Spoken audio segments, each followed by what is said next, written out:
आज हम आपको बेसिक मैथ बताने जा रहे हैं इसमें। अब आपको हम बेसिक मैथ आपको उतना ही बताएंगे जितना कि आपको फिजिक्स में ज़रूरत है, समझ रहे हैं। हाँ, आपको उतना एडवांस लेवल जितना डीप में जो आपको जो उतना मैथ में पढ़ना है उतना हम डीप में नहीं जाएंगे। जितना आपको एग्ज़ाम के लिए ज़रूरत है या जितना फिजिक्स में ज़रूरत है बस उतना ही हम बताएंगे। तो सबसे पहले देखिएगा, बेसिक मैथ में आपको ये जो बेसिक मैथ है, बेसिक मैथ में आपका ये दो चीज़ें जानना आपको बहुत ज़रूरी है। क्या है कि आपका इस दो के बिना आगे आप पढ़ नहीं सकते हैं। तो इसमें सबसे पहला आपको डिफरेंशिएशन, कौन सा डिफरेंशिएशन और दूसरा है आपका इंटीग्रेशन। देखिएगा, इस दोनों चीज़ को पढ़ने से पहले आपको तीन चीज़ का जानकारी होना ज़रूरी है। कौन कौन? आपका डिफरेंशिएशन और इंटीग्रेशन पढ़ने से पहले आपको तीन चीज़ पता होना चाहिए, तभी आप इस दोनों को पढ़ सकते हैं, समझ रहे हैं। हाँ, इसमें सबसे पहले आपका है ये आपका सबसे पहले देखिएगा, ये सबसे पहला टर्म है आपका कांस्टेंट। ये कांस्टेंट क्या होता है इसके बारे में आपको जानना है, कांस्टेंट। फिर दूसरा जो है आपको जानना है वेरिएबल, ये वेरिएबल क्या होता है। और तीसरा जो है फंक्शन, ये आपको ये फंक्शन क्या होता है। ध्यान से सुनिएगा, सबसे पहले आपको कांस्टेंट के बारे में पता होना चाहिए, फिर वेरिएबल और फिर कौन सा फंक्शन। अब देखिएगा, ये जो डिफरेंशिएशन लिखा हुआ है इसका मतलब क्या होता है, इसका मतलब इंटीग्रेशन का मतलब क्या होता है वो देखिएगा। डिफरेंशिएशन का मतलब होता है तोड़ना। क्या होता है? तोड़ना। कहने का मतलब इसका मतलब होता है आपका तोड़ना, और इसका मतलब जो होता है इंटीग्रेशन का मतलब आपका जोड़ना। कहने का मतलब ये इसका जस्ट आपका उल्टा है कि नहीं। तोड़ना का उल्टा क्या होता है? जोड़ना, और जोड़ना का जस्ट उल्टा क्या? तोड़ना। कोई दिक्कत नहीं। तो हम आपको दोनों एक ही साथ नहीं बताएंगे, यहाँ तो खाली बस मतलब बताए। तो सबसे पहले आपको क्या पढ़ाएंगे? डिफरेंशिएशन, उसके बाद कौन सा चीज़ पढ़ाएंगे? इंटीग्रेशन।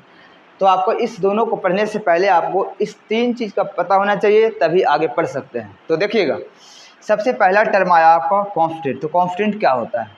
तो जिसका वैल्यू फिक्स हो, है ना। हाँ, जिसका वैल्यू चेंज नहीं करे उसको क्या बोलते हैं? कांस्टेंट। जैसे कुछ एग्जांपल देते हैं, जैसे दैट इज आपको y बराबर क्या ले ले? 5 ले ले, 10 ले ले, या आपका 12 ले ले, या 2.5 ले ले। ये जो भी टर्म आपका 2 4 5 को जो लिए हैं, ये सारा का सारा क्या है? कांस्टेंट। कहने का मतलब जिसका वैल्यू फिक्स हो, जिसका वैल्यू चेंज नहीं करे उसको क्या बोलते हैं? कांस्टेंट। कोई दिक्कत नहीं। अगला टर्म है आपका वेरिएबल। वेरिएबल का मतलब क्या होता है? अगर कोई भी इक्वेशन दिया हुआ है, कोई भी छोटा सा इक्वेशन दिया हुआ है, उसमें अगर आप एक का वैल्यू बदलते हैं तो दूसरा का अपने आप अगर बदल जाए तो उसको क्या बोलेंगे? वेरिएबल। जैसे देखिएगा, जैसे ऐसे लिखे y बराबर हम लिख दिया आपका 2x²।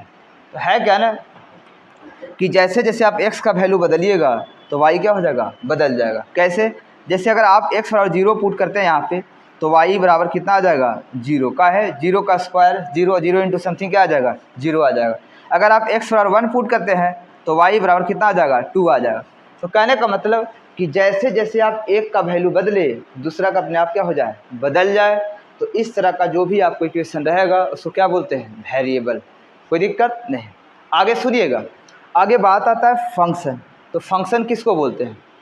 तो कोई भी इक्वेशन दिया हुआ है, कोई भी इक्वेशन दिया हुआ है, उसमें अगर एक से ज़्यादा वेरिएबल आ जाए तो उसको क्या बोलते हैं? फंक्शन। कैसे? जैसे देखिएगा, ये आपका y बराबर ये आपका 3x² रहे, इस तरह से रहे। कहने का मतलब x और इसमें z, इसमें आपका दो वेरिएबल है। आपका एक से ज़्यादा वेरिएबल आ गया तो इसको क्या बोल सकते हैं आप? फंक्शन। इसको क्या बोलते हैं? फंक्शन। तो कहने का मतलब कोई भी इक्वेशन दिया हुआ है उसमें अगर एक से ज़्यादा वेरिएबल आ जाए तो उसको क्या बोलते हैं? फंक्शन। ये आपका तीन चीज़ आपका जो बेसिक बात था, समझ रहे? हाँ, सबसे पहले आपको कांस्टेंट बताए, फिर वेरिएबल, फिर कौन सा? फंक्शन। अब हम आपको इसको स्टार्ट करने जा रहे हैं, डिफरेंशिएशन का मतलब क्या होता है। तो सबसे आपका स्टार्टिंग में सबसे बेसिक कुछ बातें हैं उसको देखिएगा। देखिएगा, अब यहाँ पे आपको बताने जा रहे हैं मतलब, पहले इसका मतलब क्या है, डिफरेंशिएशन का मतलब क्या होता है। देखिएगा, हम एक छोटा सा एग्जाम्पल देने जा रहे हैं। ऐसे इसका एग्जाम्पल लेना आपका पॉसिबल नहीं है वेरिएबल का, लेकिन आपको एग्जाम्पल यहाँ पे जो दे रहे हैं वो रियल में आपका एग्जाम्पल गलत है, लेकिन आपका बस समझने के लिए दे रहे हैं। जैसे देखिएगा, जैसे मान लीजिए कि आप एक लड्डू ले लिए, लड्डू ये लड्डू जो है ना आपका, ये बूंदी वाली लड्डू, ये बूंदी वाली जो लड्डू है, ये आपका जो बूंदी वाली लड्डू है। अब इसको हम फिजिक्स के भाषा में आपका या मैथ के भाषा में इसको बोल नहीं सकते कि ये आपका लड्डू है। इसको, इस लड्डू का कुछ नाम दीजिएगा। तो इस लड्डू का हम नाम दे रहे हैं, इस लड्डू का नाम दिए कि क्या नाम दिए, वाई। कोई दिक्कत नहीं। अब देखिएगा, अगर कोई बोले कि इस लड्डू को डिफ्रेंशिएट करना है, डिफ्रेंशिएट एग्जाम्पल अगर ये किसी के सामने दीजिएगा तो एग्जाम्पल गलत हो जाएगा, क्योंकि लड्डू है ना ये कांस्टेंट है, ये फिक्स है, और कांस्टेंट का डिफ्रेंशिएशन 0 हो जाता है, समझे। तो ये आपको लेकिन समझने के लिए बस दे रहे हैं। ये लड्डू है, इस लड्डू का नाम दिए वाई। अब कोई बोलेगा इस लड्डू को डिफ्रेंशिएट करना है, डिफ्रेंशिएट करना है, इस लड्डू का नाम दिए वाई, और वाई को यहाँ पे डिफ्रेंशिएट करना है। डिफ्रेंशिएट का मतलब होता है तोड़ना। तो तोड़ने के बाद इस लड्डू को आप ब्रेक कर दीजिएगा, तो आपका छोटा छोटा जो ये बूंदी है ये आपको अलग हो जाएगा। तो इस तरह करते करते कहाँ तक हम लेते हैं इसको, इनफाइनाइट तक। कहाँ तक लेंगे, इसीलिए एग्जाम्पल गलत होता है, क्योंकि लड्डू इनफाइनाइट तो है नहीं, लेकिन हम कहाँ तक लिए, इनफाइनाइट तक।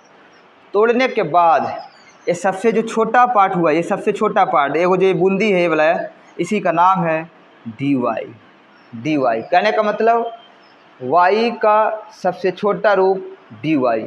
एक और जो बच्चा है वाला, एक और सबसे छोटा पार्ट, इसको भी क्या नाम देंगे, डी वाई। इसका भी नाम क्या देंगे, डी वाई। इसी तरह क्या हो जाएगा, बढ़ते जाएगा आपका। तो कहने का मतलब कोई आपसे पूछे कि वाई का डिफ्रेंशिएशन क्या होगा, डिफ्रेंशिएशन वाई का डिफ्रेंशिएशन क्या होगा, तो क्या हो जाएगा, डी वाई। अगर आप लड्डू का नाम चेंज कर दे, अगर लड्डू का नाम अगर यहाँ पे अगर एक्स दे दे, अगर लड्डू का नाम बोल दिए एक्स, तो यहाँ पे आपका हो जाएगा डी एक्स। इसका भी कितना, डी एक्स। इसका भी कितना, डी एक्स। मतलब कुछ भी दे, है ना। 2 4 5 एग्जाम्पल दे देते हैं आपको यहाँ पे। जैसे वाई का डिफ्रेंशिएट करना है तो आपका ये आ जाएगा आपका डी वाई। अगर आपका एक्स का डिफ्रेंशिएशन बोलेगा तो क्या आ जाएगा, डी एक्स आ जाएगा। अगर पी का डिफ्रेंशिएशन बोलेगा तो डी पी आ जाएगा। कहने का मतलब वाई को तोड़ने के बाद ये वाई का सबसे छोटा रूप डी वाई, एक्स को ब्रेक करने के बाद सबसे छोटा रूप डी एक्स, पी का डिफ्रेंशिएशन कौन सा, डी पी। अब जैसे इसको तोड़े, एक्स को तोड़े तो सबसे छोटा रूप आ गया आपका डी एक्स, है ना। तो इसको पढ़ेंगे कैसे, नेमिंग कैसे देंगे, तो देखिएगा डी एक्स जो है डी एक्स, तो डी एक्स पहले इसको पढ़ेंगे कैसे। डी का मतलब होता है डिफ्रेंशिएशन, डी का मतलब डिफ्रेंशिएशन। तो आपका डी का मतलब यहाँ पे डिफ्रेंशिएशन, और किसको ब्रेक कर रहे थे हम लोग, एक्स को ना, तो इसको लिखेंगे डिफ्रेंशिएशन ऑफ किसका, एक्स। कोई दिक्कत नहीं। आपको कुछ भी रहेगा, जैसे इस लड्डू का नाम दिए एक्स, तो एक्स का सबसे छोटा रूप कौन सा, डी एक्स। तो इसको डी एक्स को पढ़ेंगे कैसे, तो डी का मतलब डिफ्रेंशिएशन ऑफ किसका, एक्स। ये आपका बेसिक बात हुआ। अब इसका जस्ट उल्टा हल्का सा सुन ले, काहे, क्योंकि इंटीग्रेशन इसके बाद जो बताएंगे आपको, इसके बाद जो आपका टॉपिक है इंटीग्रेशन का।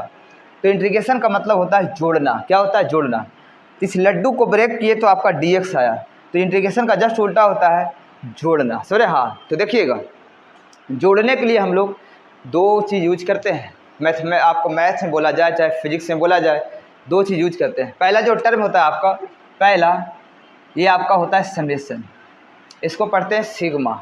ये आपका वहाँ यूज करेंगे जहाँ पे टर्म फाइनाइट हो जाए, जहाँ पे टर्म फाइनाइट हो जाए, जहाँ पे टर्म फाइनाइट हो जाए।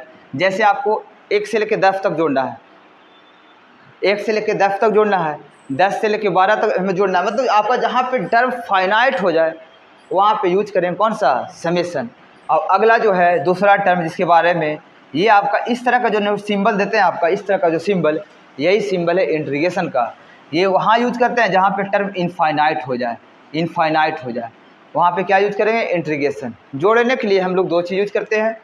पहला समेशन, समेशन वहाँ यूज करेंगे जहाँ पे टर्म फाइनाइट हो जाए, और आपका ये आपका इंटीग्रेशन वहाँ यूज करेंगे जहाँ पे टर्म इनफाइनाइट हो जाए।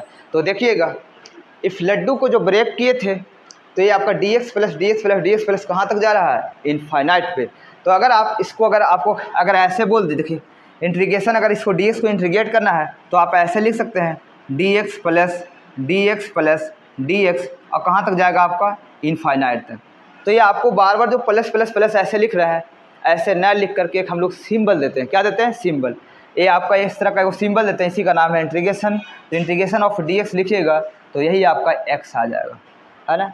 अब आपसे कोई पूछे कि एक्स को डिफ्रेंशिएट किए तो डी एक्स, और डी एक्स को अगर इंटीग्रेट किए तो क्या आ गया, एक्स। दोनों तरह से लिख सकते हैं। आपका D x plus D x plus D x infinite तक लिखिएगा, तो इसको भी जोड़िएगा तो आपका एक्स ही आएगा। इसको ऐसे न लिख करके एक हम लोग सिंबल यूज करते हैं। तो तो इसी सिंबल का नाम है इंटीग्रेशन। इंटीग्रेशन सबसे पहले आपका हम आपको कार्टेशियन कोऑर्डिनेट ड्रा कर रहे हैं, ध्यान से देखिएगा। कार्टेशियन कोऑर्डिनेट ड्रा कर रहे हैं, ये मेरा एक्स एक्सिस है और ये जो है वाई एक्सिस है। इसके अंदर एक ग्राफ ड्रा करें, ग्राफ एफ ई, इस तरह ग्राफ ड्रा किए। अब इस ग्राफ का कुछ ना कुछ नाम होगा, तो चूंकि आपका ये जो ग्राफ है एक्स वाई कोऑर्डिनेट के आपका अंदर में ही है, इसलिए इस ग्राफ का नाम देंगे हम लोग एक्स वाई कर्व। इसका नाम देंगे एक्स वाई कौन सा कर्व, नाम दे देंगे। अब देखिएगा इस ग्राफ पे हम लोग दो गो पॉइंट लेंगे, देखिएगा इस ग्राफ पे को पॉइंट ले रहेगा यहाँ पे। अब इस पॉइंट का कुछ ना कुछ आपका पोजीशन तो होगा, तो पोजीशन हम लोग कहाँ से लोकेट करते हैं, तो सारा का सारा पोजीशन हम लोग सेंटर यानी ऑरिजिन से करते हैं। कहाँ से, ऑरिजिन से। तो सबसे पहले इस पॉइंट का नाम दे दिए, इस पॉइंट का नाम दे दिए कौन सा, पी। अब देखिएगा हम पी को अगर इधर बढ़ाए तो कट किया, किसको कट किया, एक्स एक्सिस कट किया, तो इसका पोजीशन बोल दिए कि यहाँ पे x1 है, और इसको इधर बढ़ाते हैं हम लोग, इस पॉइंट का नाम दे दिए y1। कहने का मतलब पॉइंट P है ना, इस पॉइंट P का पोजीशन वेक्टर दिखाना चाहे तो आपका x1 x से डिस्टेंस है और y1 ये आपका y के लिए डिस्टेंस है आपका। अब देखिएगा एक और पॉइंट लेते हैं जो कि आपका इस P के बहुत ज़्यादा क्लोज रहेगा, बहुत ज़्यादा मतलब हम बहुत ही ज़्यादा पास में है। तो एक और पॉइंट लिए, आपका फिगर में तो थोड़ा सा दूर दिखा रहा है लेकिन काफ़ी पास होता है वाला, तो इसको अगर इधर बढ़ाइएगा तो चूँकि आपका x1 से यहाँ पे ये आगे है, तो इस पॉइंट का नाम दिए हम लोग s2, और आगे वाला पॉइंट जो यहाँ पे है इस पॉइंट का नाम दिए y2। अब ये जो पॉइंट जो रेड कलर का जो दिख रहा है, इस पॉइंट का नाम दिए हम लोग Q। ये पहला वाला पॉइंट का नाम P था, इसका नाम Q दिए। तो Q का कोई पोजीशन बोलेगा आपका, तो ये वाला x2 और कौन सा, y2। अब ध्यान दीजिएगा, अगर आपको यहाँ पे आपको चेंज इन x निकालना होगा, क्योंकि आपका s2 ज़्यादा है, x1 पीछे है, तो सबसे पहले चेंज के लिए हमेशा यूज करते हैं हम लोग डेल्टा x। हमेशा कहीं भी आपको चेंज दिखाना हो तो डेल्टा का मतलब चेंज, और x में कितना चेंज है तो हम लोग आपको चेंज निकालते हैं, तो आपका x2 माइनस कौन सा, x1 करेंगे, क्योंकि x2 आगे है x1 पीछे है, तो x2 माइनस कौन सा, x1, चेंज इन x। अगर आपको चेंज इन y निकालना हो तो हम लोग कैसे करेंगे, देखिएगा डेल्टा y निकालेंगे, तो y2 माइनस कौन सा, y1। ये मेरा चेंज इन x निकला, चेंज इन क्या निकला, y। अब देखिएगा एक छोटा सा टर्म आता है, मैथमेटिकल टर्म है लिमिट। अगर हम इसको ऐसे लिख दें, आगे देखिएगा यहाँ पे कि डेल्टा y कौन सा, डेल्टा x। अब यहाँ पे एक छोटा सा मैथमेटिकल टर्म होता है, ये आपका लिमिट, मैथ में ये मिलेगा आपको लिमिट आपका डेल्टा x। ये जो एरो लिखे हैं ऐसे, इसको सबसे पहले पढ़ेंगे क्या, ध्यान से सुनिएगा, limit delta x tends to क्या, 0। अब इसको जो पढ़ेंगे उसको लिख देते हैं, देखिएगा इसको पढ़ते हैं, जो एरो जो दिया हुआ इसको पढ़ते हैं टेंस टू।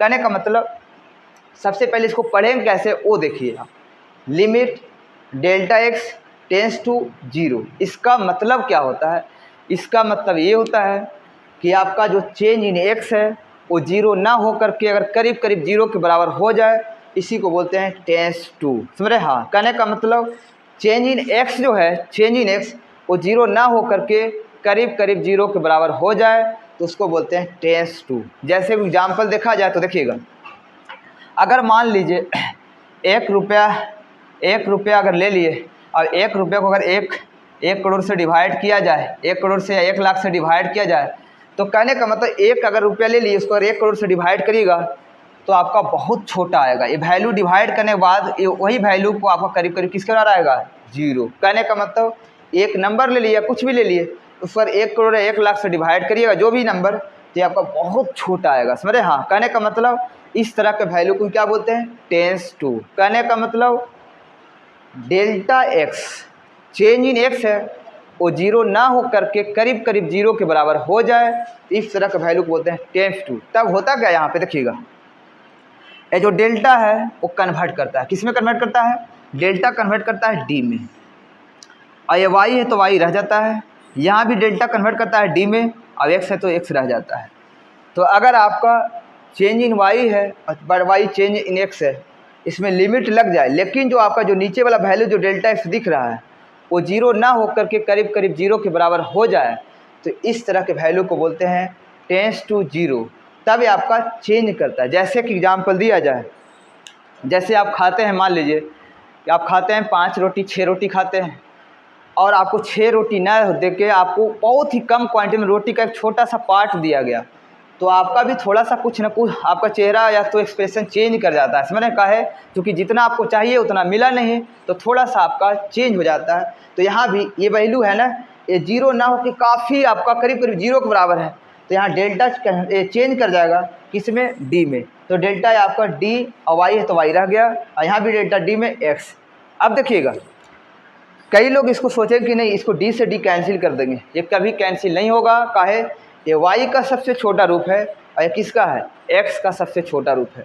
अब जैसे ये dy बाई डी एक्स आया तो इसका कुछ ना कुछ नाम देंगे। इसका dy बाई डी एक्स आया तो इसको नाम क्या देंगे, तो इसका दो नाम देते हैं हम लोग। दो तरीके से इसको पढ़ सकते हैं आप। सबसे पहला rate of change of y आपका, और WRT का मतलब विथ रिस्पेक्ट टू x। ये आपका सबसे पहला नाम। इसको कैसे देते हैं, dy बाई डी एक्स को rate of change of y with respect to x। या एक तरीके से और इसको पढ़ सकते हैं, ये d का मतलब होता है डिफ्रेंशिएशन, तो आपका अगला नाम और आपका differentiation of y with respect to x। ये आपका दो तरीके से इसको आप पढ़ सकते हैं। ये आपका dy बाई डी एक्स कैसे आया, यहाँ तक आपको पूरी तरीके से पता चल गया। अब इसके बाद आगे आपको कंटिन्यू कर रहे हैं। अगर आपको ये डी वाई वाई अगर डी एक्स लिखा हुआ है, या d y y d x लिखा हुआ है, तो देखिएगा यहाँ कुछ नहीं तो यहाँ पे 1 है, तो इसको बोलते हैं, ये जो आपका जो ये वाला जो दिख रहा है और यहाँ भी कुछ नहीं तो 1 छिपा हुआ है, तो इसको बोलते हैं कि ये 1 डिग्री का डिफ्रेंशिएशन है। इसको क्या बोलेंगे हम लोग कि 1 डिग्री का आपका डिफ्रेंशिएशन है। अगर उसी तरह से अगर ऐसे रह जाए, ये आपका d2y और y ये आपका dx2 इस तरह से रह जाए, तो यहाँ पे 2 लगा हुआ है, तो इसको बोलते हैं सेकेंड डिग्री का आपका डिफ्रेंशिएशन है। कहने का मतलब एक बार डिफ्रेंशिएट किए तो dy बाई डी एक्स, और एक बार डिफ्रेंशिएट करने के बाद अगर उसको एक बार और कर दिए तो आपका d2y बाई क्या आ जाता है, dx2। मतलब कहने का मतलब अपना भाषा में बोल सकते हैं इसको कि डबल डिफ्रेंशिएशन है। कितना, डबल डिफरेंस, 2 बार डिफ्रेंशिएट किए तो आपका d2y बाई का dx2 है ना। अब आगे देखिएगा, अब आगे जो है सब एक और बता देते हैं कि आपका इसी में आपका स्लोप बताना है आपको। देखिएगा कैसे क्या होता है, ध्यान से देखिएगा। सबसे पहले एक कार्टेशियन कोऑर्डिनेट ड्रा किए, एक्स एक्सिस और कौन सा, वाई एक्सिस। अब इसे मान लीजिए कोई ग्राफ ले लिए वाला ग्राफ। अब इस ग्राफ पे कहीं भी एक पॉइंट ले लेते हैं। अब जहाँ पे पॉइंट ले रहे हैं उस पॉइंट का कुछ नाम देते हैं।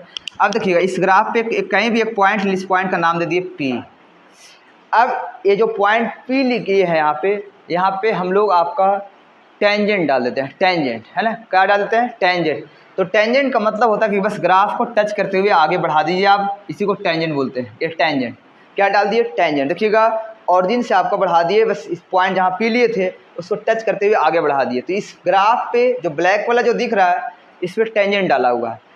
अब ये कुछ ना कुछ यहाँ से तो एंगल तो बनाया होगा ग्राफ, तो हम मान लीजिए ना कि ग्राफ जो है ये आपका बनाया, आपका जो टेंजेंट डाले वो एंगल बनाया थीटा। कितना बनाया, थीटा।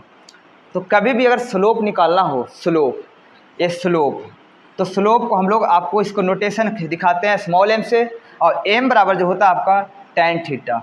और tan थीटा बराबर सबसे बेसिक फार्मूला जानते हैं कि p बाई क्या होता है, b। देखिएगा थीटा के सामने क्या होता है, p। तो जहाँ पे पॉइंट डालें उसी से आप परपेंडिकुलर डाल दीजिए, एक छोटा सा ट्रायंगल बन गया। तो थीटा के सामने p, तो ये परपेंडिकुलर है और ये भी आपका परपेंडिकुलर है y। तो आपका y, तो p की जगह पे आप y का सबसे छोटा रूप लिख सकते हैं dy, और y क्या होता है, b। ये बेस है, तो आपका x है तो x का सबसे छोटा रूप यहाँ पे डाल सकते हैं dx। तो कहने का मतलब आपका स्लोप कभी भी निकालना रहे तो आप बोल सकते हैं कि dy बाई डी एक्स बराबर आपका tan थीटा, और tan थीटा ही क्या होता है, स्लोप होता है। क्या होता है, स्लोप। कोई दिक्कत नहीं।